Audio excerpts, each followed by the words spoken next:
that day against Georgia for a grand total of 164 yards with 2 interceptions and a QBR of 29 on a scale of 0 to 100, 29.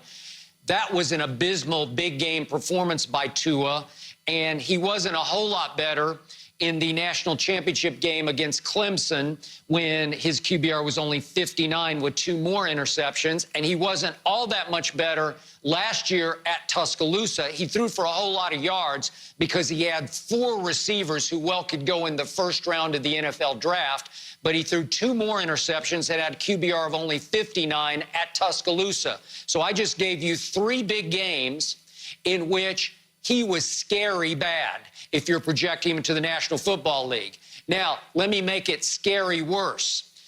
Tua has had, according to Rex Ryan on ESPN, 5 surgeries while he's played college football. He had a broken index finger on his throwing hand.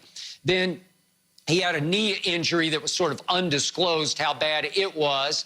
He had a quad pull that was bad that cost him games. He had 2 surgeries on his ankles called tightrope surgeries. And then he had the career-threatening hip surgery on a fractured hip.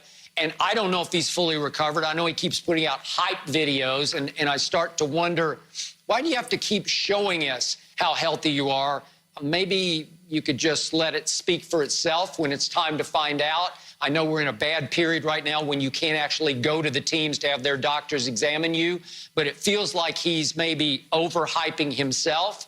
Kyler Murray, Shannon Sharp, played all 14 games at the University of Oklahoma that year without getting hurt. He played all 16 games for the worst team in the NFL last year, the Arizona Cardinals, because they got to pick him because they had the first overall pick, with one of the worst offensive lines in the National Football League. He played all 16 games. He has been durable. He is a little big man. And again, Tua is not exactly a huge man himself. He's 2 inches taller than Kyler, at about 6 feet tall, and Tua weighs maybe 10 more pounds than Kyler. But Kyler plays strong. And Kyler showed you last year that not only was he a better college player in the big games than Tua, but in the biggest games that Arizona played last year, he played big, twice against the 49ers, nearly beat them at Arizona. And they won 5 games and tied 1 last year, and I still don't know how they did it. They almost beat Baltimore at Baltimore. They tied Detroit to start the year in their opener. And then the wins, they did win at Cincinnati, which is hard to do when you were the worst team. Then they beat Atlanta at home. They won at the Giants. They beat Cleveland. They won at Seattle. Wow. I thought he had an extraordinary year. He was 20 touchdowns to 12 interceptions, but he ran for 7 more touchdowns. So he had 27 total touchdowns, which for a rookie was extraordinary. So Shannon, he's already on the way. Hold on. So what did you say his stats were for last year? His touchdowns? How many touchdowns did he throw for? 20, but he ran for 7 more because he can fly. Oh, he threw for 20 touchdowns. Okay. Yeah. Do you realize over the last 10 games, he had 13 touchdowns and 8 interceptions and averaged 206 yards passing? That's over the last 6 games. Can you tell me the team that Kyler Murray beat in college that was the equivalent of LSU, Oklahoma, or Georgia? Can you tell me the team that he beat? You mean, well, he played for Oklahoma. So what, I mean, he had 2 big shootout games with Texas. No. Stop it. I said, can you tell me the team that he beat in college that's the equivalent of Georgia, that's the equivalent of LSU?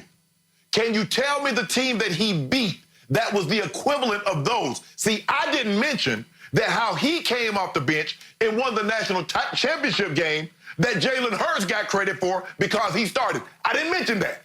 But since you want to go there and bring it up about how Jalen Hurts came in and won the SEC title, tell me how. Now, which is bigger? Coming in off the bench and starting the second half of never starting a game in college and winning the national championship, or coming in and starting, say, playing 2 quarters after you've been a starter your whole career? Now, which is more difficult? But I need you to get back and tell me, who did Kyler Murray? Because we saw what happened when he gets to get Alabama.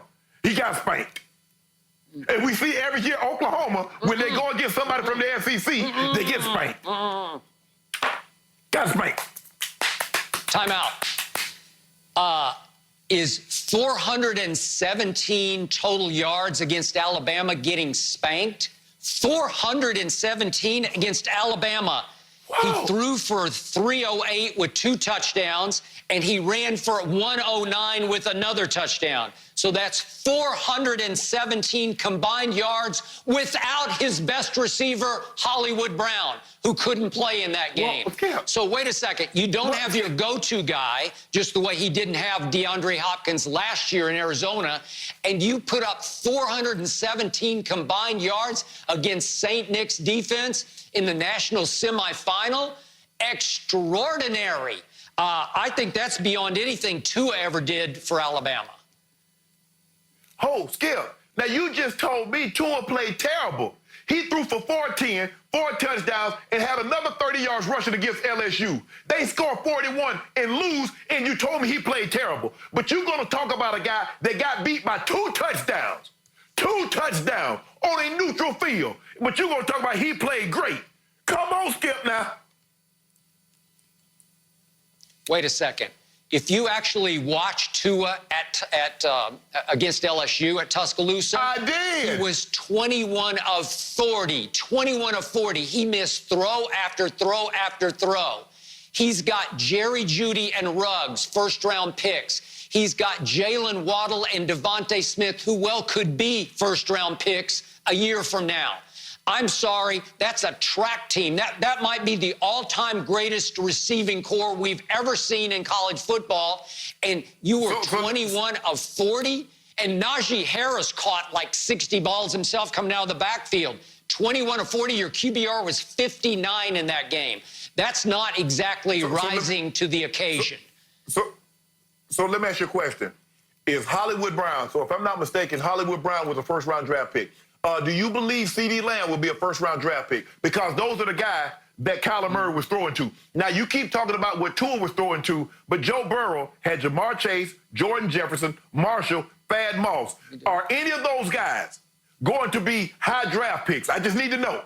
Because you make it seem like only Tua had guys to throw the ball to. But Joe Burrow also had guys. He had the Biletnikoff Award winner. He had the SEC, had a guy that caught, 2 guys caught for over, what? You throw 60 touchdowns, you got a bunch of guys that got 15 or more touchdowns receiving. And C.D. Lamb, was he any good? Hollywood Brown, was he any good? What about those running backs that Kyler Murray was throwing to? Skip, this notion that only Tua had talent, skill players to throw to, now you know you being disingenuous. Because Kyler Murray had guys also. No, and I'm so not. did Joe Burrow. No. But I believe Tua's skills throwing the football is better than both of those 2 guys. And had he not gotten hurt, he would have been the #1 pick overall. Okay, again, Kyler Murray against Alabama had only C.D. Lamb, period, end of story. It was 1 go-to receiver, while Tua has had 4. And you can name how many cases of Diet Dew you'd like to bet on this. Alabama's 4 receivers will cumulatively go higher in the draft than LSU's 4 best receivers from this past year. Would you like to make that bet? Yeah, no, Skip, I'm not denying that Tua had unbelievable talent to throw the ball to. But Skip, you see when he was out, imagine, I believe had he not gotten hurt, they still would have made the college football playoff. But even though the young guy came in and played well against Auburn, Skip, that's not Tua. They would have blew the doors off Auburn. We know that. It would have been very interesting to see, are they the 4 seed and play LSU again here at the Chick-fil-A Bowl for an opportunity to face Clemson in the national title game? Because that's what probably would have happened.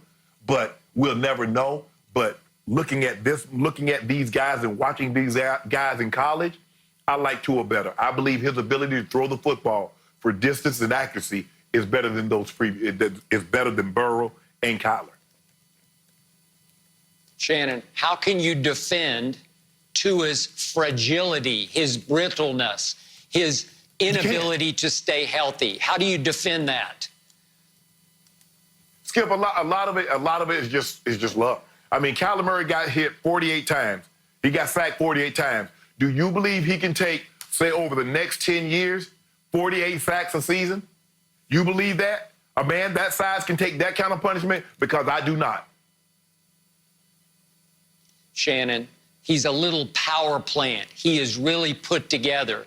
It's why he had so much power as a hitter in baseball. It's why Billy Beane decided to spend or waste a first-round pick, because Billy Beane thought that Kyler Murray could be an all-star baseball player. If you watch the way he carries himself with this elite, almost arrogant poise of somebody who just knows he's better than the rest on the football field or the baseball field. I don't get that kind of body language from Tua. I don't think Tua believes in himself the way Kyler believes in himself. Just on intangibles, if you just watch the two carry themselves, you'll say, I'll take that guy. I won't. Give me Tua. And somebody's going to be very, very lucky to get Tua, because he's going to be in their program for the next 10 to 14, 15 years, and they're going to win a lot of football games. So the point is, if we're throwing Joe Burrow into this, I'll give in to this. I think that Joe Burrow, just because of his pocket passing skills, I believe that he could be a little better long-term than Kyler. But Kyler's still going to be very good. Kyler already is tied with Tom Brady in the MVP odds for next year. I think that's wrong, but he's tied with him for 9th best MVP odds because he got DeAndre Hopkins. So to me, there's rampant speculation